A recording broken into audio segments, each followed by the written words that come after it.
Alors, je n'ai vraiment pas envie de me lancer dans une polémique sur un sujet qui a tant fait dire et écrire.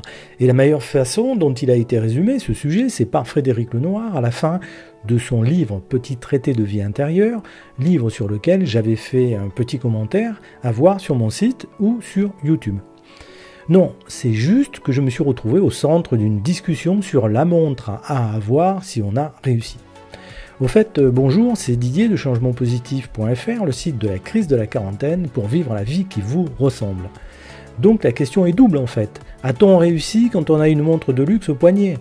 Ou bien est-ce qu'on doit avoir une telle montre à son poignet quand on a réussi? En ce qui me concerne, on va régler vite le problème, je n'ai pas de montre. Mes raisons sont multiples, une cassure du bras étant enfant qui me gêne pour porter des montres. En tant que motard, je n'ai pas de place entre le blouson et les gants et en cas de chute, il vaut mieux ne rien avoir au poignet.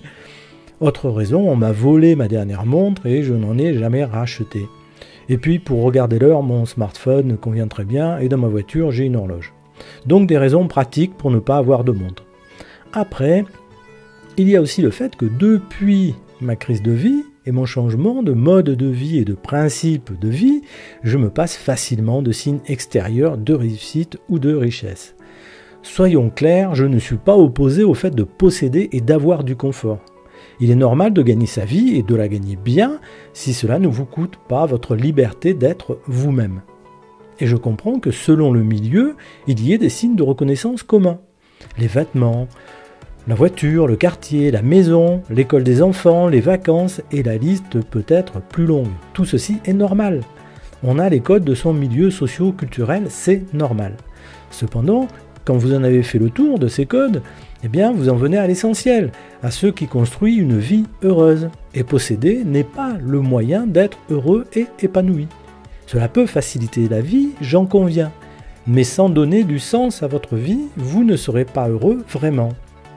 Vous ne vous sentirez pas apaisé, détaché de votre apparence et du regard des autres. Vous resterez impacté par celui-ci.